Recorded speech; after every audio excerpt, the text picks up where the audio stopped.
Let's say that Godzilla in his 2014 form were to encounter Kong. What would happen then? Well, hello, I'm Viper, and today I will be explaining G 2014 versus Kong. Kong will be given both the axe and the glove. The axe at the start will be uncharged, however, obviously, he can use Godzilla's breath to charge it. And Godzilla's in his 2014 form, and he's not nerfed by the Muto's EMP, so essentially 100% G 2014. And the fight takes place in an equal battleground, so not like in the middle of the fucking ocean, or not in the fucking jungles or something, or fucking Skull Island. It's a neutral, fair battleground for the both of them. To start off, Godzilla in his 2014 self is not as weak as you may think. He's actually pretty comparable, if not just outright above his 2021 self. Not only does Adam say that before the start of the film he's doing shit in the ocean that outright weakened him. I mean, he hasn't had a chance to really slow down this entire movie. I mean, presumably he's been swimming around and, going nuts in the ocean when he's not on screen. And so when Mechagodzilla comes out, they just, he doesn't have a lot of reserves left in him, and so it's a bit unfair. And tired him off screen. We also know from the novelization he never fully recovered by Dominion by this point. He only got half of the rest he needed and was forcefully awoken by Mechagodzilla. It's even described that his body was still like battered and bruised from the events of Dominion. So he is not fully recovered at all, and he should still be pretty weakened compared to a prime 2014 self that's not weakened by the Muto's EMP. And while you maybe could say his combat and skill and experience obviously got better, his AP, strength, durability, etc. should be around the same range, if not maybe a bit to 2014. And Atomic Breath, I guess you can say 2021, but you can also just say 2014 if you want. Either way, they're relative in those capacities. Now, people like to say that half sleep doesn't actually refer to being weakened. Devin. However, this shouldn't be the case, as just by definition and by what literally every other statement is saying around it, it should very much be referred to a weakened state. It's blatantly calling that, oh, it's not, he has enough time to rest, he's still battered and bruised, etc., etc. And also something that was brought up is the glow arguments, that Godzilla, when he glows, is stronger. That his glow indicates power, essentially. This essentially comes from the 2019 novelization saying that Nuke Amped Goji was glowing when he goes stronger. However, the problem with this is that not only is that this should just apply to this specific time period, there's no reason why this should apply to any other time period, since Nuke Amped Goji was a very specific case where he got amped and did not retain this power or anything. It's also just contradicted. For example, Evolved glows less than Blue Godzilla, and very obviously Evolved Godzilla is stronger than Blue Godzilla. People like to argue that his skin is thicker, therefore it would reduce the glow, which one, doesn't make sense. Two, Spiral still had the glow, and it's not like his skin grew even thicker with Spiral. And three, he outright lost fat, and if anything, he should be able to glow even more by people's logic who think that the skin having quote-unquote extra layers or being thicker would somehow negate his ability to glow or make it lessen. Outright, it's just contradicted, though. And even from the 2021 shit, I think a interpretation from a specific scenario is less valid than several statements, which even by Adam's own statements of being G21 is weakened. And yes, he is very much holding back against Kong. Adam's statement about the holding back kind of contradicts itself. He's saying that the commentary was meant to be a joke, but if the commentary is meant to explain things, which is the entire point of the commentary, and for him to give his explanation on plot holes, for example, why would that be a joke? And even if you don't need the commentary to prove it, If you look at Godzilla really carefully, like, he knows that he's kind of just playing with Kong the entire time. You know, like, if you look at the ship battle fight, they had that kind of like moment where Kong is almost drowned and he's like laying on the boat, and Godzilla shows up and they're kind of staring each other down. Godzilla's kind of laughing at him and like, okay, you know, like, just stay right there and we're good, you know. And I think the whole time, like, Godzilla kind of thinks that they're sort of having fun. You know, if Kong dies, whatever, he doesn't really care, but like, he's not really too worried about it. Adam says it. Novelization says it. The movie shows it. He blatantly smiles and laughs at Kong. We never see him do this to anyone else but Kong. So there's no other reason for him to be smiling if it doesn't indicate that he's toying. However, in the third fight, he was definitely toying less, obviously, because Kong kind of hurt his ego. Well, he wasn't like how we treated Ghidorah, for example, or even Mecha. It's more so that his ego was bruised, and he's just trying to prove a point almost. And yes, he was trying to kill Kong, but you couldn't hold back while trying to kill someone. Take Carnage, for example. He holds back all the time when he's killing, even considering it playing. For example, he pretty much brutally murders the symbiote Scream, and then describes it as he was just playing with her, and that he didn't really view it that seriously. And so yes, even if you want to take Adam's statement about him taking back what he said in the commentary, Godzilla is very much still holding back against Kong, which, to be fair, he does start holding back lesser and lesser as the fights go on, like when Kong bruised his ego. But he is still holding back and toying with him. And while people like to claim that Kong is weakened, not only does Kong have several statements from the art book and from other sources of getting more bulky, which also just relates to getting stronger, as well as statements that imply he's weakened either A, contradict themselves, as one specific statement implies grows weaker with age, but obviously we know in 2024, Kong is at his peak, especially with the Beast Glove, unless you want to think a Beast Glove Kong is below a 2017 Kong, as the statement does imply.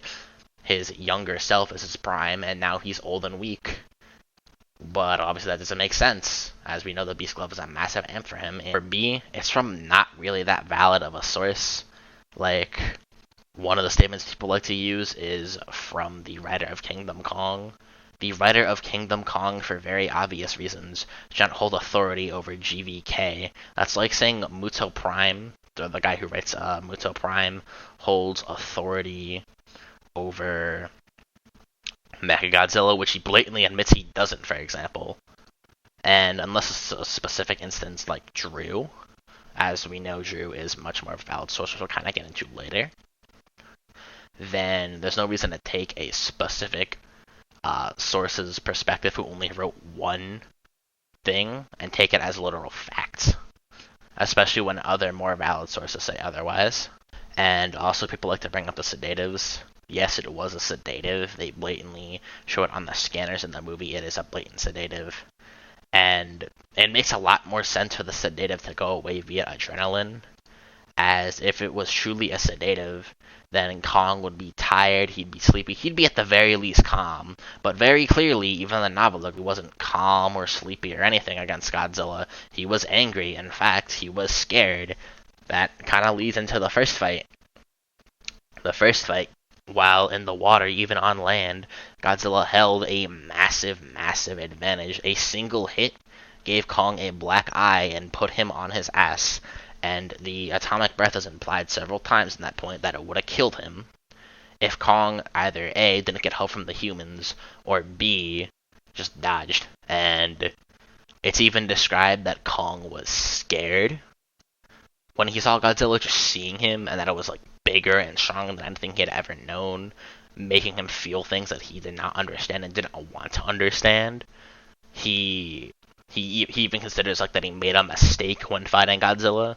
Godzilla's pure presence just swimming over to him essentially fear hacks Kong. That's how bad the gap was in this first fight, and it's shown as what I just described. The second fight, Kong does have the axe now, and it's more so Godzilla being a dumbass. Well, to be fair, Kong does get his blows in, They don't really do anything. While when Godzilla, for example, gets a single blow and bites him in the neck, Kong cries in pain and is desperately trying to rip his jaws off of him. And I'll just talk about the axe now. The axe, while it could probably work on G 2014, Godzilla 2021 had the intelligence to instantly realize what the axe was doing and not only disarm it. We see later in the film he was perfectly capable of understanding the axe. So I see no reason why just Godzilla in 2014 would learn the same thing as well. And just see the same thing after seeing the axe and say, oh, maybe I shouldn't be a dumbass like fucking 2021 and spam my breath sporadically. And have better aim too. Because Godzilla in 2021 is what made the fucking shitty, oh, Godzilla can't aim start. Which is really fucking dumb. Because we've seen in previous films he can aim perfectly fine. But besides that, the axe only did so much to him anyways. The one to the side he rips out. It does leave a wound, but the wound did get regenerated by the time of the mecha fight. The final hit didn't even knock him out. It just dazed him, and he doesn't even have any wounds. He gets up fine, and even Adam says the only thing that Kong did was bruise his ego, and he's just pissed. And then obviously the third fight is the third fight.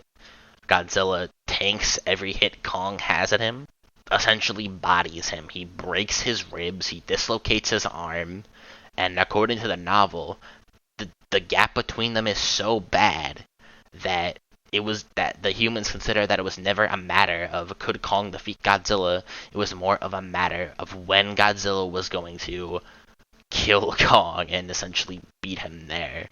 That's how badly Godzilla was beating Kong's ass in this scene. The gap was huge, and Kong was just nothing to Goji, and that the humans just thought that Godzilla would outright kill him too, but obviously he spares him.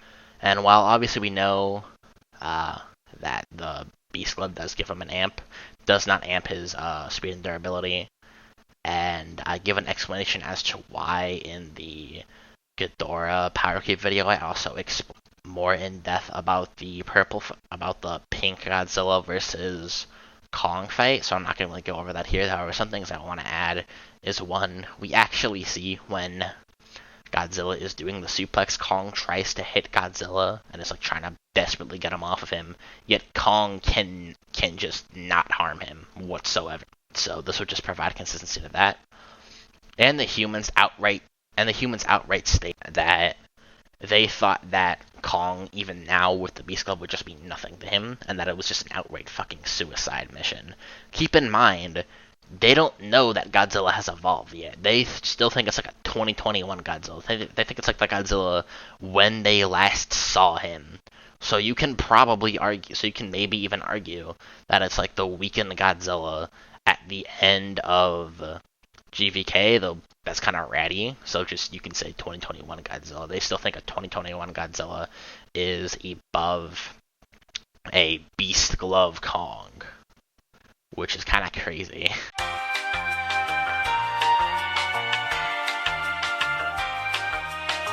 Plates unfurl over his fist, and he throws an uppercut into Godzilla's jaw, flooring him to the sand. Seizing the advantage, Kong pummels his opponent with rights and lefts. He roars furiously as he stuns Godzilla with his flurry of punches.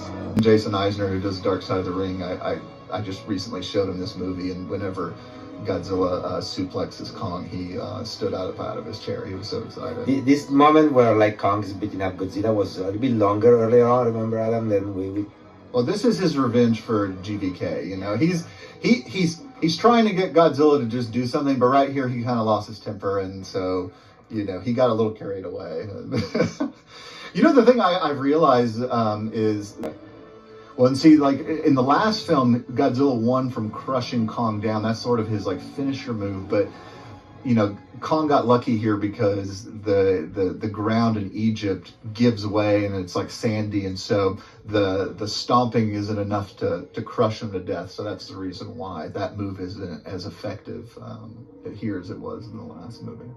And obviously we know that, as I explained before, G 2014 and 21 are comparable. But Viper, you say? G 2014 was slow, yeah. The only reason why he was slow is because of the Muto's EMP or electro. I don't even know what it's fucking called. The Ooga Booga Pulse, we'll call it for now. The Ooga Booga Pulse not only weaken his atomic breath, but weaken him physically too. So yes, his speed would be weakened, and the only time we really see him do anything in that film is at the end of the film when he's afflicted by this EMP. And to just add more consistency, essentially an Aftershock Godzilla is kinda comparable to 2014. They're in the same ballpark, just should be a bit above, obviously, but an Aftershock in 2014. You can still scale them to each other. They are relative to Muto Prime, and even at this point, they're considered the physically stronger of the two. They can tank strikes, they can harm Muto Prime, etc. And even at the time they were on the losing side, they very much are still able to scale. And this is important because while people do like to use the original statements, those statements were dropped, and instead, Drew, who's considered much more of a valid source, outright says that essentially Muto Prime would not only essentially one-shot Kong without armor, as it essentially says, oh yeah, Kong can't do anything without armor, he literally needs armor to survive against Muto Prime, or else he just fucking dies. So, in conclusion, a G2014 does beat Kong. Kong's only win cons is probably absorbing the breath with the axe and then just trying to spam that, but at best, Godzilla kind of tanks it and gets up. And then by this point, as I said before, he would learn what the axe does, because he's smart enough to do that.